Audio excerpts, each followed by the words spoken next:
வணக்கம் நண்பர்களே. இன்றைக்கி நம்ம பார்க்கக்கூடிய வீடியோ எதை பற்றினா, நீட் எக்ஸாம் 2020க்கான ஹால் டிக்கெட் எப்படி நம்ம டவுன்லோட் பண்ணுறதுங்கிறத பற்றி தான். அதுக்கு நீங்கள் கூகுள் சர்ச்சில் போயிட்டு அவங்களுடைய அஃபிஷியல் வெப்சைட்டான www.ntaneet.nic.in அப்படிங்கிற அந்த வெப்சைட்டை நீங்கள் சர்ச் பண்ணிங்கன்னா அவங்களுடைய அஃபிஷியல் வெப்சைட் ஓப்பன் ஆகும்.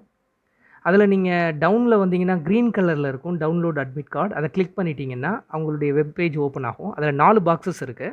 அதில் ஃபஸ்ட் பாக்ஸில் உங்களுடைய அப்ளிகேஷன் நம்பர், செகண்ட் பாக்ஸில் பாஸ்வேர்ட், தேர்ட் பாக்ஸில் உங்களுடைய டேட் ஆஃப் பர்த் அதில் டைப் பண்ணுங்கள். டேட் ஆஃப் பர்த் முடிஞ்ச உடனே அதில் செக்யூரிட்டி பின் கேட்கும் 4வது பாக்ஸில். அது அதிலே கொடுத்துருக்காங்க. நீங்கள் அதை பார்த்து அதில் டைப் பண்ணிட்டீங்கன்னா போதும். அதுக்கப்புறம் 4ம் ஃபில் பண்ணதுக்கப்புறம் அந்த ரெட் கலரில் சப்மிட் கொடுத்துட்டிங்கன்னா உங்களுடைய ஹால் டிக்கெட் உங்களுக்கு ஓப்பன் ஆயிரும்.